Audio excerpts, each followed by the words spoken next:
فاكرين لما كنا بنسمع عن الأبطال اللي بينقذوا مدن كاملة؟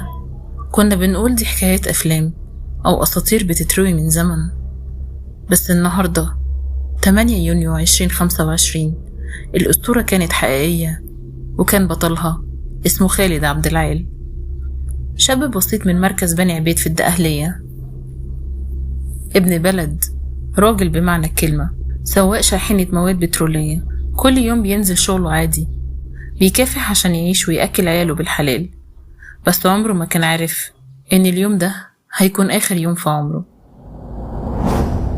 من حوالي أسبوع الساعة 8:30 الصبح محطة بترومين في مدينة العاشر من رمضان كانت شغالة كالعادة، عربيات داخلة وعربيات خارجة، والناس بتتحرك حوالين التنكات الكبيرة، وخالد كان واقف بعربيته محملة بالبنزين.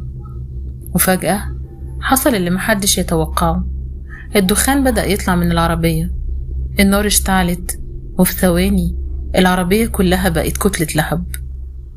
الناس جريت، كل اللي حواليه هربوا، كل العمال والزبائن اللي كانوا بيمونوا.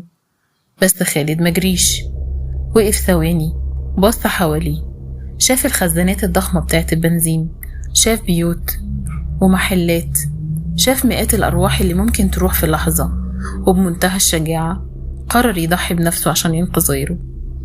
ركب العربية وهي مولعة، ساق العربية المولعة بعيد عن المحطة، بعيد عن الناس، وكان عارف كويس جدا إنه كان بيمشي آخر خطواته في الدنيا.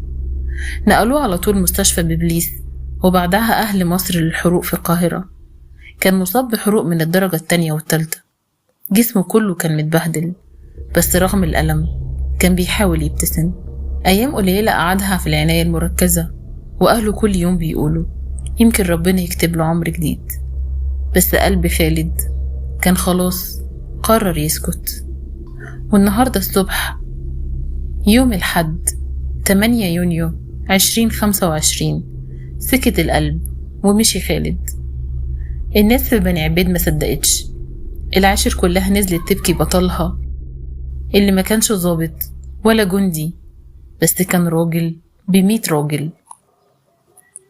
اللي عمله خالد مش بسيط، الراجل حرفيا أنقذ مدينة كاملة من كارثة مؤكدة، أنقذ أطفال كانت في طريقها للمدرسة، ستات كانت بتشتري عيش، شباب رايحين شغلهم. عشان كده قرروا يخلدوا اسم خالد. رئيس جهاز العاشر من رمضان طلع قرار رسمي، شارع جديد هيتسمى شهيد الشهامة خالد محمد شوقي عبد العال. في ناس بتموت ومحدش بيفتكرها، وفي ناس بتموت وتفضل سيرتهم حية في كل شارع وكل حتة.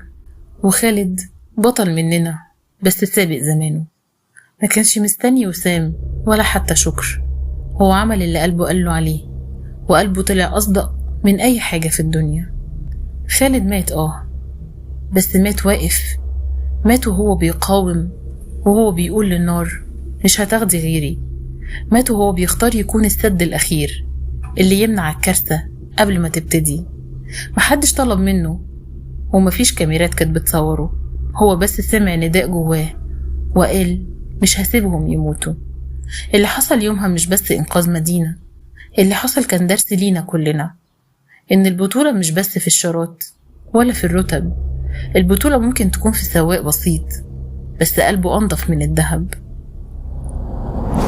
وانت ماشي في العاشر وشايف اسمه على الشارع، افتكر إن في واحد ضحى بحياته عشان ناس ما يعرفهمش.